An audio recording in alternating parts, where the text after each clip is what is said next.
Thank you, Madam Toastmaster, fellow Toastmasters. Yes. It's kind of a personal story, but it's not really about me. It's about my parents. But first of all, I want you to cast your minds back, if you can, to the lost colony established by Sir Walter Raleigh in 1587 or thereabouts. The reason it was lost is because he never came back. And the reason he didn't come back is because the Queen needed him in case the Spanish attacked with their armada. But it turned out that it was Sir Francis Drake who actually repelled the armada after he'd finished his game of bowls on the Barbican, the Esplanade in Plymouth, which is in southwest England. Why do I tell you this? My family, my mother's side, comes from southwest England. In fact, my brother has traced the family back to the 1500s, around the same time as Sir Francis Drake and Sir Walter Raleigh.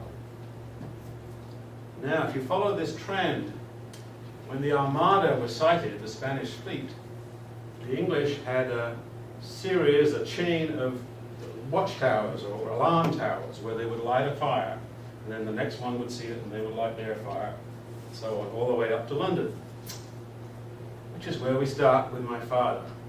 He was in London in 1940, and he was German, which put him at a bit of a disadvantage. He wanted to sign up. The only part of the military that he could sign up for was what they called the Pioneer Corps. So he sent off his application, and he was waiting for his Corps papers to come in, when he showed up at work one day and was arrested because they wanted to intern him. Those days, being German, you were suspected of perhaps being a spy. So they rounded up all the people of German nationality, all the aliens, and sent them off somewhere, either to Canada, Australia, New Zealand. And he ended up in Australia. Later on, when Mussolini joined the war with Italy, they rounded up all the Italians in London, and he just couldn't get a meal anywhere.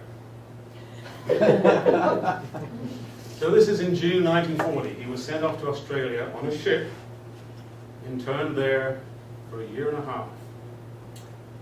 When he came back, he wanted his life just to start out as normal, but he found, surprise, surprise, that he'd been listed as a deserter. Because the very day that he was arrested to take off for internment, his call-up papers arrived. So here he was, not able to respond because he was on a ship to Australia. But eventually he got all that cleaned up.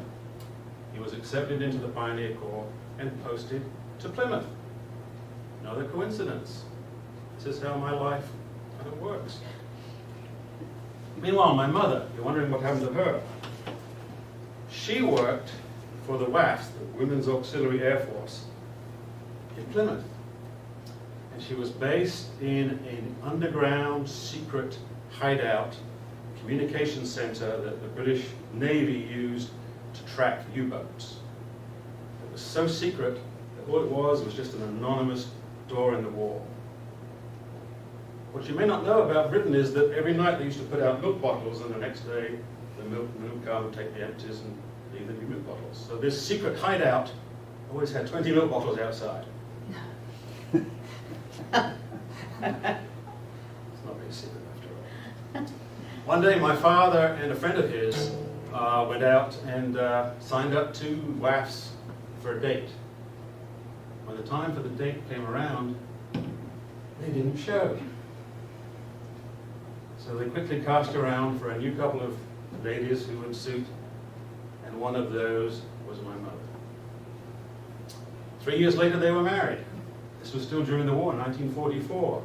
My father liked to say that even though the bombs were falling during their honeymoon, they never noticed. Too much information. So fast forward a few more years. I was born a little later on. Fast forward 30 years. My father's now living in Scotland, as was I at the time. My mother and he were invited to meet up with another couple, and it turned out that one of the ladies of the lady of the other couple had actually worked in Plymouth at the same time. Very interesting. She'd worked at the same communications center.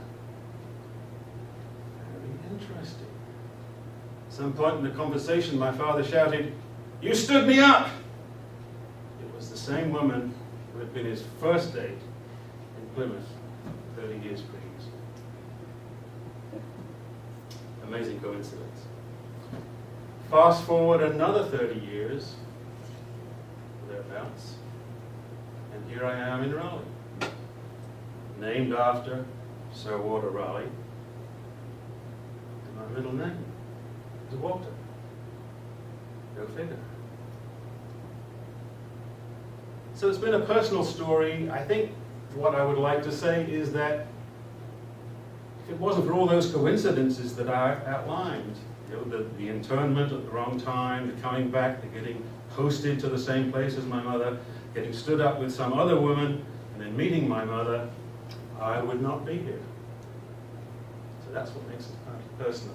Adam Toastmaster.